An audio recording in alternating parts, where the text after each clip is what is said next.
আসসালামু আলাইকুম, সবাই কেমন আছেন? আমিও ভালো আছি। আসলে এই ভিডিওটা হলো গিয়ে ঈদের ১ সপ্তাহ আগের ভিডিও। আসলে আপনাদের এডিট করে ছাড়বো, আপনাদেরকে দেখাবো বলে আসলে এডিট করা হয়নি। আসলে আমি আজকে কিছু মেমোরি শেয়ার করতে যাচ্ছি। আর আসলে ছোটোবেলার কিছু কথা আর কি, মানে ছোটোবেলা আমার তো দাদা বাড়ি হলো সিলেট আর নানু বাড়ি ঢাকা। আর মামা বাড়ি বলেন, খালা বাড়ি বলেন, নানা বাড়ি সব, মানে আমার ৬ খালা ৩ মামা সবাই ঢাকায় থাকে। আমার আম্মু সব ফ্যামিলি ঢাকায়, আর আমার দাদু বাড়ি সবাই সিলেটে থাকে।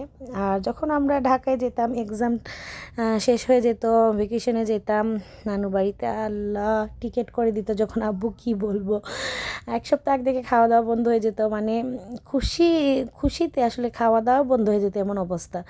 আর ৪-৫ দিন আগ থেকে ব্যাগ গুছাতাম, কি করব, কি পরবো, কি নিব, কতক্ষণে যাব, কতক্ষণে মানে ছোটোবেলা যাব, খেলা করব, মানে ছোটোবেলা সেই সময়টা আসলে কখনো ফিরে আসবে না। কিন্তু কি করব, মানুষ তো যেদিন যায় আসলে সেই দিন কখনো ফিরে আসে না। আমাদের ছোটোবেলা থেকে নিয়ে বড়োবেলা পর্যন্ত এগুলো কখনোই ফিরে আসবে না।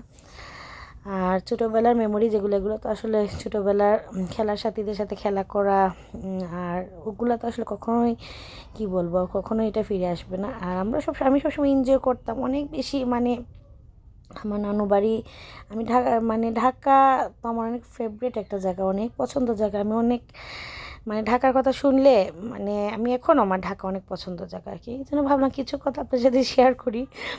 এই জন্য হঠাৎ মনে হলো যে একটু কিছু মেমোরি মনে হয়েছে, মেমোরিটা শেয়ার করি, এটাই আর কি। ভালো থাকবেন সবাই, আর আমার জন্য বেশি করে দোয়া করবেন, আর বেশি বেশি করে লাইক করবেন, কমেন্ট করবেন। আল্লাহ হাফেজ।